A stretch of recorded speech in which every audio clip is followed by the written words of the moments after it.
The USS Gerald R Ford is more than an aircraft carrier. It is a floating city of nearly 4,400 people living together for months at sea. Every day aboard begins long before sunrise.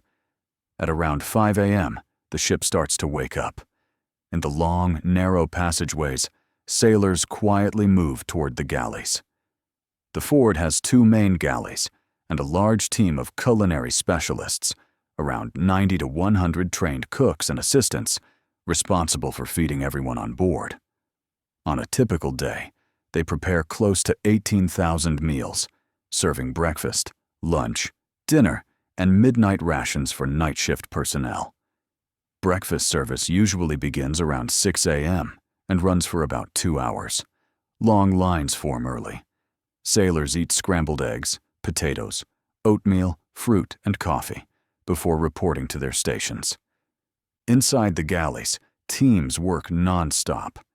Dozens of culinary specialists crack thousands of eggs, cook hundreds of pounds of chicken and rice, prepare vegetables, bake bread, and rotate between cooking, cleaning, dishwashing, and storage checks. They work in shifts so that food is available almost 24 hours a day. The refrigerators and freezers below decks store more than 1 million pounds of food, enough to sustain the entire crew for weeks without resupply. Life inside the Ford follows a rhythm based on work rotations known as watches. Most sailors work 12 to 16 hours per day. Some maintain the ship, others prepare aircraft, others handle communications or intelligence, and many support daily operations such as laundry, maintenance, medical care, and logistics. The ship never sleeps, so sailors on night watch eat their main meal at midnight, when the mid-rats buffet is served. Inside the berthing compartments, sailors sleep in stacked bunks arranged 3 high. Each bunk is about 2 feet tall, enclosed with a small curtain for privacy. Sailors store their uniforms, boots, and personal items in a locker under the mattress. Most berthings sleep 40 to 80 people in the same room. At night, the only sounds are the hum of ventilation, the metal vibrations of the ship, and occasional footsteps in the hallway as someone heads to watch duty. Sailors usually sleep between 6 and 8 hours whenever their shift schedule allows, often broken into smaller blocks rather than one long rest. Officers live in smaller rooms, usually 2 or 4 per cabin. Department heads and senior officers have individual staterooms. The commanding officer, known as the CO, lives in a private cabin near the ship's bridge. The CO is the person who ultimately drives the carrier, responsible for all decisions, safety, and operations. But the actual steering of the ship is done by a small team of enlisted sailors and officers on the navigation bridge. The helm, the throttle controls, the radar screens, and the navigation charts are manned 24 hours a day. Steering a 100,000-ton carrier requires constant coordination. The officer of the deck gives commands, lookouts monitor the sea, junior officers track radar contacts, and the helmsman physically turns the wheel or adjusts the ship's propulsion. Below the bridge in the hangar bay, hundreds of aviation personnel prepare the aircraft. A fully embarked crew includes more than 75 aircraft, around 40 F/A-18 Super Hornets, several F-35Cs depending on the deployment, 5 EA-18G Growlers, 4 or 5 E-2D Hawkeyes, and a mix of MH-60 helicopters and CMV-22B Ospreys. Every aircraft has its own ground crew, called plane captains, who inspect them daily. At 7 a.m. or 8 a.m., maintenance ramps up, engines are checked, fuel lines tested, weapons loaded, electronics calibrated, and wings folded and unfolded inside the hangar bay. The space smells like oil, hydraulic fluid, and jet fuel, and the temperature changes constantly depending on operations. Training happens everywhere. Fire drills, evacuation drills, man-overboard drills, and aircraft recovery drills are routine. Sailors train almost constantly to maintain readiness. Fitness is also a daily priority. The ship has multiple gyms spread across several decks, weight rooms, cardio spaces, and makeshift workout areas in the hangar bay. Sailors exercise whenever their schedule permits, early morning, late at night, or during short breaks. Some run on treadmills while jets roar overhead on the flight deck. During off-duty hours, life becomes more personal. Sailors gather in lounges, watch movies, play video games, or read. Others call home using limited satellite internet or line up at the ship's small store to buy snacks, drinks, toiletries, or souvenirs. There are barbershops where sailors get haircuts, a chapel for religious services or quiet reflection, and classrooms used for training and career advancement.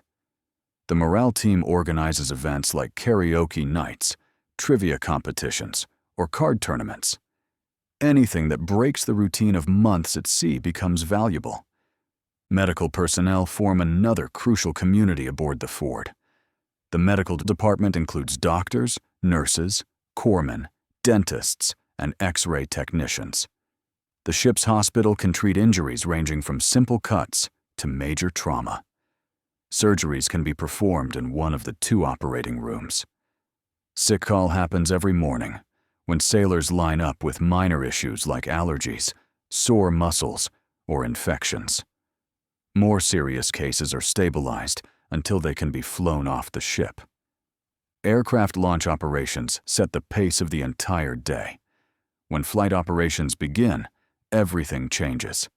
The ship adjusts its course to face the wind, the deck crew takes positions, and the island tower becomes the control center. Thousands of sailors across the ship synchronize their routines with the flight schedule. Meals shift, watches shift, breaks shift. Everything adapts to the tempo of the air wing. Launches can run from early morning until late at night. During these periods, the deck is illuminated with red lights at night and roars with jet engines during the day. Inside their compartments, sailors feel the vibration of catapult shots and the sudden deceleration of landing aircraft through the steel floors. At night, when most operations slow down, the ship becomes quieter, but never silent. Some sailors relax and watch movies on small screens mounted near their bunks. Others write emails or clean their uniforms. Many simply try to rest before the next long shift. On a normal deployment, the days blur into one another. There are no weekends, no holidays, no days off. Time is measured in watches, meals, and flight cycles. After weeks at sea, sailors mark the passing of time with small routines. Steak night, Taco Tuesday, the delivery of mail, or the sight of another ship during a replenishment at sea operation. After months aboard, the Ford feels like a world of its own. A world where 4,400 people live, eat, train, sleep, and work together, each with a job that keeps the entire system moving. From the cooks who wake up before dawn to feed thousands, to the pilots flying night missions, to the sailors cleaning passageways at 2 a.m., every person aboard is part of the machine. And yet, beneath the steel, noise, and routine, life inside the USS Gerald R Ford is deeply human. Friendships, exhaustion, laughter, loneliness, pride, and the constant reminder that this massive ship only works because thousands of individuals give it life every single day. Aboard the USS Gerald R Ford, even simple routines require coordination on a massive scale. Every day, the laundry department processes more than 5,000 pounds of clothing and linens, running industrial washers and dryers around the clock. The ship's waste management teams handle more than 13,000 pounds of trash per day during long deployments, compacting it into steel containers stored deep inside the ship until it can be offloaded.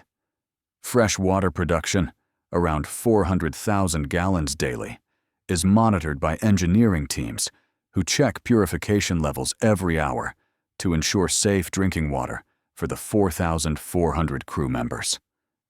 Mail delivery is one of the most anticipated moments aboard. During a typical deployment, the ship receives between 30,000 and 50,000 pounds of mail, arriving by helicopter or Osprey aircraft. Letters, snacks, toiletries, and small gifts are distributed through the ship's postal office, often lifting morale after weeks without contact from home. The barbershops aboard operate almost continuously. With thousands of people on board, barbers typically cut 300 to 400 haircuts per week, keeping sailors in regulation grooming standards. In the ship's store, sailors purchase an average of $20,000 worth of snacks, beverages, and personal items per day, especially during long stretches at sea with no port visits. Religious services are offered weekly, with attendance ranging from 100 to 300 sailors, depending on the deployment period. The chaplain also provides counseling, something many crew members rely on during months away from home. Meanwhile, the gyms see constant use.